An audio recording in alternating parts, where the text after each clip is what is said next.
That's why I rock with him. Oh, that's nice. That's nice. That's why I rock with JV, man. JV.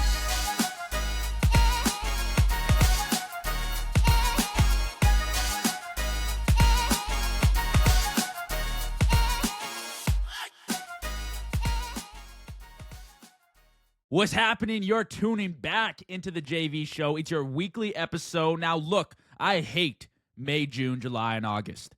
There's no NFL football on. There's no meaningful football to be played or to watch. The draft is over with. Most of free agency is over with. I feel like a lost cause. But it's okay. It's all worth it when September rolls around. We get the football glory, and we're cruising through February. It is chef's kiss, man. So we can tolerate a few slower months, and that's what we're here for. We're bringing episodes every single week of every single month of every single year, and today you're getting nothing less. I'm rocking solo. It's just me, and I have a few teams from this previous draft, from free agency, that I'm really looking forward to watching, that I think could even crack the playoffs if they did not already last year. While you're here, go ahead, smash the subscribe button, the likes, the comments. Do whatever you got to do. Even if it's a hate comment, go ahead. Put it down in the comments because it drives my engagement up and it brings me back to your YouTube homepage. Just don't report me, please and thank you. And without further ado, we're going to hop right into this episode with our number one topic this evening. Guys, we got the San Francisco 49ers. And look, contrary to what everyone else has said this offseason, I thought the San Francisco 49ers dominated free agency and the draft. Flat out. They had some major losses defensively, household names, key pieces, veterans. There were departures in free agency. Hufanga, Greenlaw, all over the place they lost guys. Charvarius Ward. But look, that's not always the end of the world for an NFL team, especially for one that drafts particularly well. So yes, the 49ers suffered losses during free agency, but they took one step back to take 3 steps forward. And I think that's their motto going forward. Mykal Williams in round 1. Alfred Collins in round 2. CJ West in round 4. Jordan James in round 5. I loved all 4 of those picks. So listen, with the 49ers, we can trust that front office drafts particularly well. But they don't just draft well. They develop late round draft picks. Exhibit A, George Kittle. 5th round draft pick, who's the best tight end in the NFL today. They just signed him to a 4-year contract extension. 4-year contract extension for George Kittle, a 5th round draft pick. So I have all the faith in the world for the San Francisco 49ers. And when you look at that roster and how it shapes out, listen, the 49ers have a franchise quarterback with Brock Purdy. They have receiving weapons with Juwan Jennings, Ricky Pearsall, and Brandon Ayuk. They have stars in the backfield, CMC, Garendo, and Jordan James. And they got a revamped defense. The 49ers put a premium on stopping the run and rushing the passer because they saw how good Philly was last year, how they succeeded, and they're modeling that for their own team. While everyone is clowning them and hating on the Niners for losing out in free agency, they're secretly revamping and quickly rebuilding a team into a contender within 2 years. The 49ers are speed running a rebuild in the NFL, and they're doing very, very good things behind the scenes. Now, nobody's going to come out and say this because it's not the popular opinion, and, you know, I'm not afraid to admit that it's pretty hard to root for 49er fans when they're down. You know, the 49ers are an easy-to-hate team if you're not a fan. The Eagles are an easy-to-hate team when they're down. The Patriots with Brady were an easy-to-hate team when they were down. But look, the 49ers are rebuilding, and they're rebuilding quickly. They will be contenders within the next 2 years. I promise you, because of the way they draft and the way they develop. Now, a few concerns I have. Okay, it's not all sunshine and rainbows. They need a guaranteed cornerback too, and they need help offensively on the offensive line. They need an offensive line, and they need a number 2 corner. Maybe that'll come out of the draft. I know they drafted one in the later rounds. Maybe they can develop him. But I think the bottom line for me is that everyone clowned the San Francisco 49ers for losing out in the free agency period. But this franchise is climbing quicker than you think. And I would watch out for the San Francisco 49ers. Straight up. I think that they're in for big things, and they're going to become a threat once again very, very quickly. And we'll touch on Brock Purdy at the end of the episode, but just watch out for those 49ers. Now, another team in the NFC, pardon me, that I particularly like is the Atlanta Falcons. Look, a lot of people, again, throw shade at the Atlanta Falcons. You know what? Let me start with this. After the draft, people give their opinions and their draft grades, and that's all fantastic, but you got to realize most of the time that stuff is wrong. Okay? You know, sometimes we can pick out who's going to be a good prospect and who's not. But there have been so many instances where teams have gotten draft grades of F. I think the Seahawks in one of their big-time drafts in the early 2010s got an F or D in one of their draft classes, and it turned out to be the leading force of the Legion of Boom in a Super Bowl run. So calm it down on the Atlanta Falcons, okay? They're getting a ton of heat, and some of it, maybe it's warranted for trading up for James Pierce. But in my opinion, the Falcons aced their draft. And they are playoff contenders right now.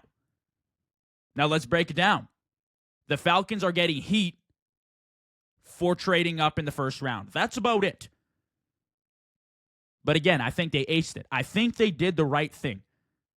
The Falcons addressed needs in the NFL draft. They did not draft to impress, okay? Listen again. The Falcons drafted for needs, not to impress in the NFL draft. And if that meant trading up for an edge rusher for a team that was 31st in sacks per game at 1.8 last year, then by all means they should have done it, and they did. Now listen, they gave up a king's ransom for James Pierce. But in return, the Falcons have not one, but 2 premier edge rushers to bolster that defensive line, which was a glaring hole on that roster.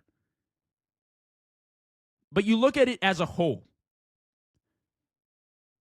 The Falcons have their franchise quarterback in Michael Penix. They have a surplus of weapons offensively, Bijan Robinson, Drake London, Kyle Pitts. They have a reliable offensive line. They now have an elite pass rush. And the defense looks good.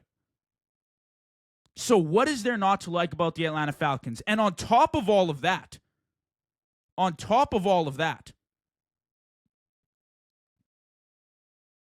their division is trash. On top of all of that, the Falcons play in one of the worst divisions in the NFL. So I think the division is theirs if they want it. I like the Bucs. I like Baker Mayfield. They're great. Emeka Egbuka was a good pick for the Bucs. I understand. But at the end of the day, this division is up for grabs. It is not necessarily taken by anyone whatsoever. Okay? Now, listen, people are hating on Raheem Morris. It's like, he's a defensive-minded head coach. Why would he not go and address an area of need for his team? You have your franchise guy at quarterback. You're not drafting that anytime soon. Michael Penix showed what he's worth later in the season. I think if he started all of last year, they would have had a clearer shot at the playoffs. You got your talent. Grab some defensive weapons. Jalen Walker and James Pierce rushing the quarterback now. Again, it's that Philly blueprint. The first step to success for Atlanta is rushing the passer now. Their offense is moving fine. And if they can get that down, I see them in the playoffs. I see them in the playoffs. If you don't see them as playoff contenders, I want to know why. Is it your lack of trust in Michael Penix? Okay, I can see that. He's going to need to play good. It's not going to be easy, but you play Carolina twice, right? You play New Orleans twice. Like, break it down. You play the Panthers twice. You play the Saints twice. You split the series with the Bucks. That's 5 wins. I think the Falcons got it in the bag. And I think trading up was absolutely the right move for the Atlanta Falcons. They gave up a little bit too much for James Pierce, I will admit. But if they get 2-star future Pro Bowl edge rushers out of this first round, what does it matter if they lost a first-round pick? They addressed the need. They improved their team. They didn't go for flash or for popularity, but they won the draft for their organization. I love it. I love what the Falcons did. Now, I've talked the last 2 teams, comparing them to a blueprint, the Philadelphia Eagles. Listen, I mean, it is so tough as a fan of any other team to watch what the Eagles do, not because I can't recognize greatness, but because I wish the Bills had a Howie Roseman. I wish we had a front office like that. There is nobody that even comes close. It's not even close to what Philly has. And truly, when you boil it down to what does Philly do better than everyone else, I think it consists of 2 things, okay? What separates Philly from the NFL is their ability to draft and develop quickly. They are the best drafting team in the NFL, period. It's not even close. Philly won the Super Bowl, they won free agency, and they somehow won the draft. How is that even possible? I don't know. The only answer I have is Howie Roseman. Because they've won the last 4 or 5 drafts. I expect nothing but greatness out of every draft from now on from Howie Roseman, based off what I have seen. So you ask yourself going into the draft, what does Philly need? Well, nothing. They're stacked. They won the Super Bowl. What could they possibly need? But the rich keep getting richer. Philly has no weaknesses, but they draft for the future. Philly keeps their roster young so they can fund the most dominant offense in the NFL. Seemingly, the Eagles are playing with no salary cap. But in reality, they simply plan accordingly for the future.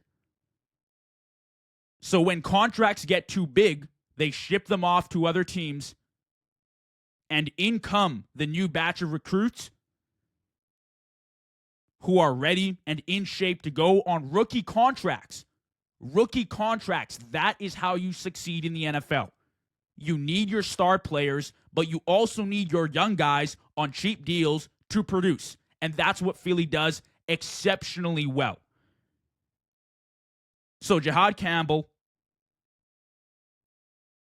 Mukuba Campbell, Andrew Mukuba. Those are 2 elite draft picks. for Philly. They're filling the hole from C.J. Gardner-Johnson with Makuba, and Jihad Campbell will slot in perfectly with Nakobe Dean and Zach Bond. So like I said, I expect nothing but the best from this Philly front office. Why? Listen, Quinyon Mitchell, Cooper DeJean, Nolan Smith, Jordan Davis, Jalen Carter, Cam Jurgens, Nakobe Dean, and the list goes on, all in the last 3 years. Those players were drafted. The last 3 drafts. Are you serious? Are you serious? You're lucky to get that many stars in a decade's worth of drafting for some of the teams in the NFL. Never mind 3 drafts. Philly does not miss on their draft picks. High, low, middle. It doesn't matter. They hit on all of them. And maybe some of those players were like no names. Or maybe some of those players you didn't expect to be great. But all of a sudden, right? Suddenly, all of these small pieces come together and form one of the most unstoppable teams we've seen in NFL history. And once again, the Eagles dominated the draft. They won free agency. And they're clear-cut back-to-back champions in my eyes right now. I don't see anyone who stands close in their way because they blew out the entire NFL last year in the playoffs. I find it hard to believe anyone's going to stop them, to be honest with you.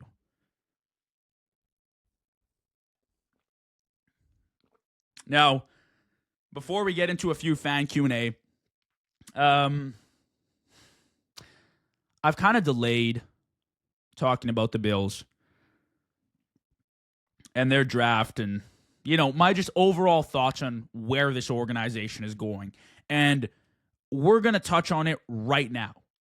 Right here, right now, you and me, we're going to discuss. Okay, here's my ultimate thoughts on what the Bills have done this offseason, coming off another heartbreaking loss to none other than Kansas City in the playoffs. Okay, 0-4, just dagger to the heart, all right? The Bills need to win now, right now. There is no other frame of mind anyone in Buffalo, anyone in that organization should have, okay? Buffalo's offense is no longer in question. I would love a real weapon for Josh Allen, but evidently it's unnecessary. 30 points per game last year, second most in the NFL. Josh Allen is our offense. That's not the concern. We can rely on 30 points per game in the playoffs from Josh Allen alone. He did it this year. He'll do it every single year. He is our Superman. Our defense has sold us year in and year out. Every single time in the playoffs, it's our defense that sells us short. And this year, we finally took a stand in the draft to address our defensive needs. Not until round 5 did we pick an offensive player, and I love that. That's music to my ears, okay? Maxwell Hairston, TJ Sanders, Landon Jackson, Deion Walker, defensive line and secondary. I love it, okay? Selfishly, I would have loved Will Johnson in the first round. Okay, selfishly, I think Will Johnson was the pick in the first round for the Bills. But, Maxwell Hairston seemingly is a good guy and fits the culture in Buffalo. So I can't complain. As long as he can be our lockdown guy and improves coming into the NFL, I'm fine with it. I do think Will Johnson was the pick for Buffalo. But bottom line, this defense, the Bills' defense determines our fate. Simply put, that is it. That's the bottom line. That's as bottom as you can go. So, I could sit there in bed at night, staring up into the sky. I could concern myself with the lack of weapons offensively. But that's a terrible excuse for a non-evident issue. It's a non-issue. It's a terrible excuse for a non-issue because we have Josh Allen. This defense has to show up for us to win this year. That's it.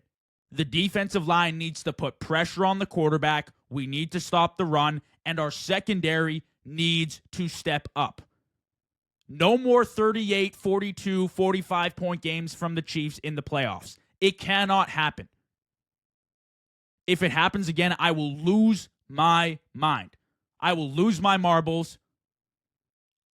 I'm defeated. I'm defeated. Okay? And I'm finally happy that we're trying to take a stand, but this better be the right direction we're going in. It's got to be. Our draft picks just have to hit now. So, yeah, I'm happy the direction we're going in, but the defense needs to ball out. Period. I'm leaving it at that. A few fan questions to wrap up this episode. Now, I asked you guys on Instagram earlier this week, what do you want me to talk about? Maybe a few questions. Dish them my way. I'll answer them to the best of my abilities, my thoughts on what you guys sent. So I'm just going to open them up here from what you guys had sent. But I'll go through 3 of them. We'll chat, have a one-on-one. You know what it is. The first question we had here was my thoughts on J.J. McCarthy this year, and I guess the Vikings as a whole. So, listen, in my eyes, and the way I visualize it, the Vikings are preparing for a Super Bowl run this year. That's it. They are a top 3 team on paper. Flat out, okay? J.J. McCarthy is walking into the dream situation for his first year starting in the NFL. Bottom line. Okay, let's break it down. His weapons are Justin Jefferson, Jordan Addison, Jalen Naylor, one of the better third options in the NFL, Aaron Jones, and Jordan Mason. Not bad. Not bad at all. Okay? Very good. The offensive line had a massive makeover. They stole 2 key pieces from a dominant Colts offensive line, Ryan Kelly and Will Fries, and they drafted one of their own, Donovan Jackson, in the first round.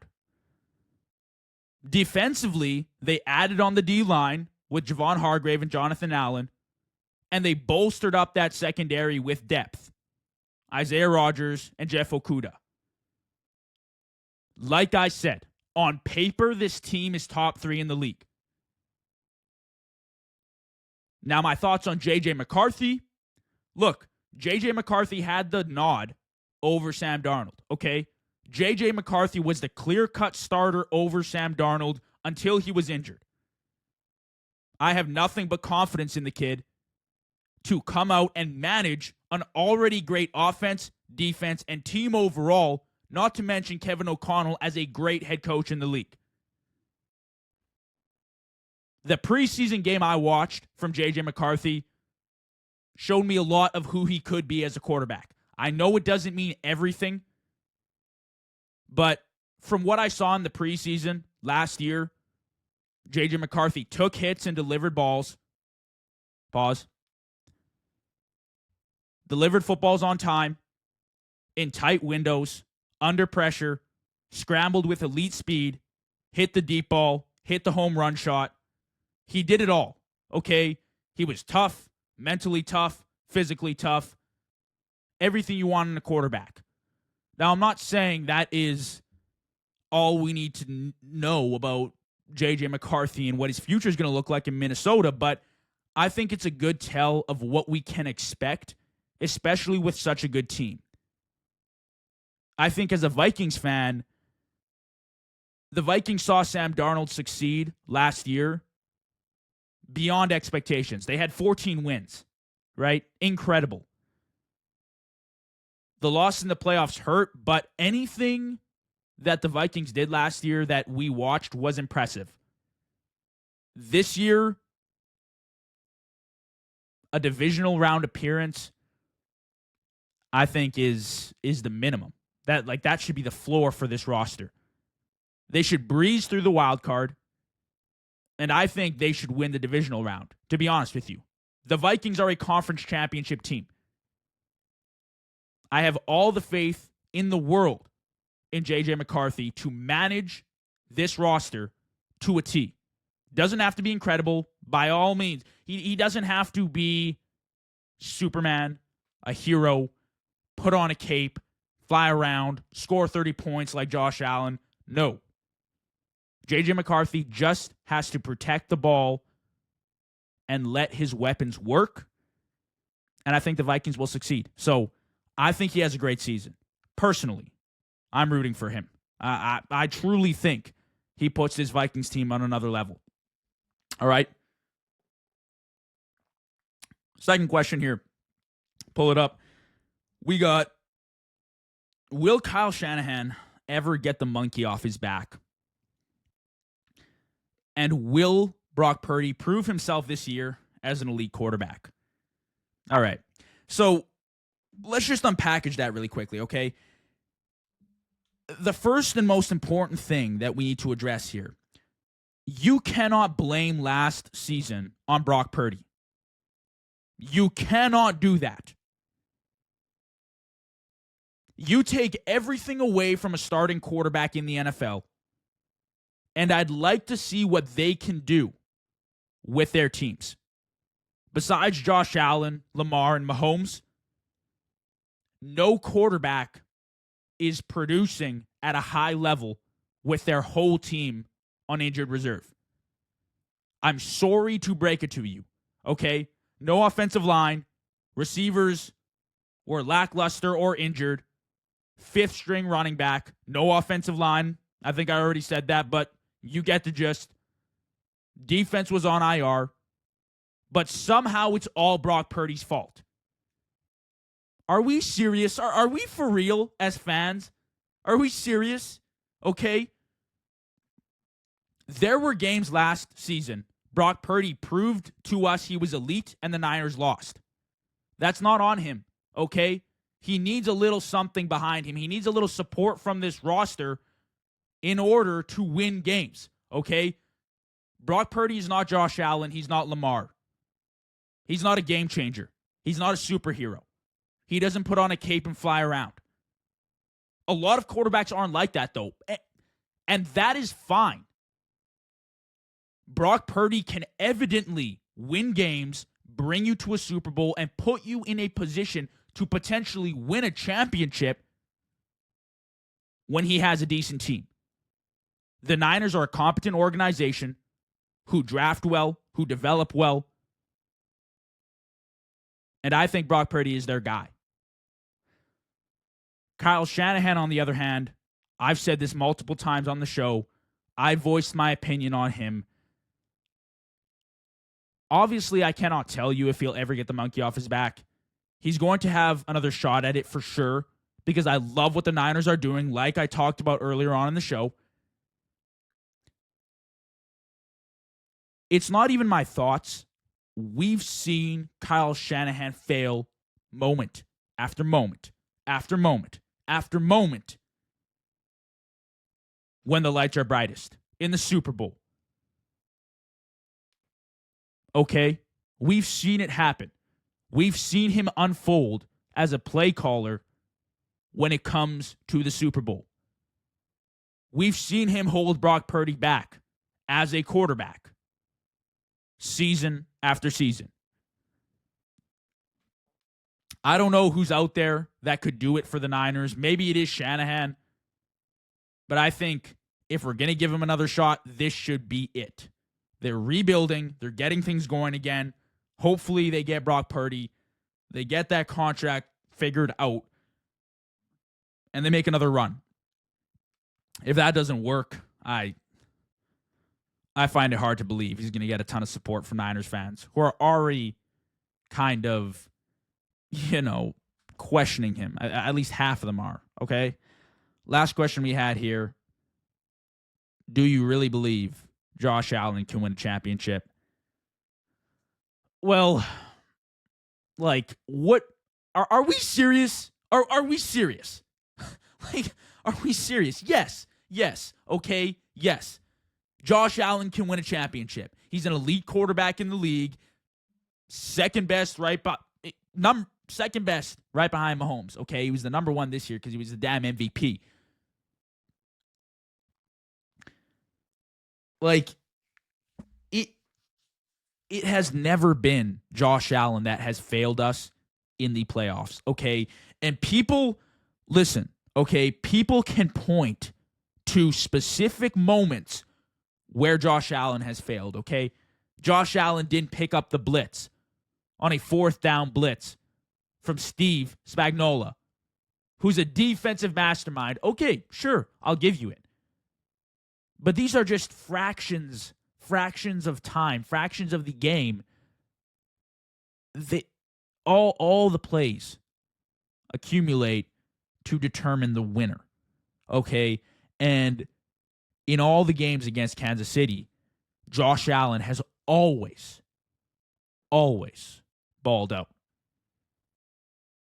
The Bills defense allows like 33 points per game in the playoffs against the Chiefs.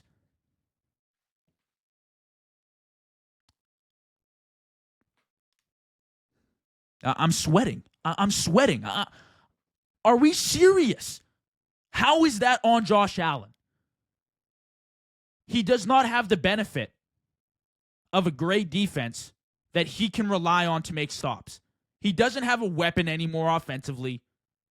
He is all by himself. Yet we judge him by the outcome of a Buffalo Bills team that fails him year after year after year. Sean McDermott's defense is the defensive mastermind who allows 30-plus points per game every time he sees Andy Reid on the other side of that field in the playoffs. The same guy who figures out how to beat that offense in the regular season and shits his pants when the playoffs come around. You got an all-star quarterback, one of the great talents we've ever seen. Yes, Josh Allen can win a championship. It is on the 21 other starters to look at their role model, look at their superhero Josh Allen, and say we need to fight harder to get to places we haven't been. Okay, you have to do something different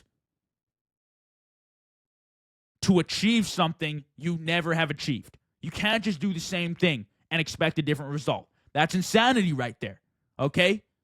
That's not what we're about anymore. This draft, it has to have been monumental. And yes, Josh Allen can win us a championship, all right? That is it. I appreciate you guys rocking with me. That was 35 solid-ass minutes. Thanks for tuning in. Follow, subscribe, like, comment, whatever you got to do. I appreciate y'all, and I'll catch you next week. Peace out, guys.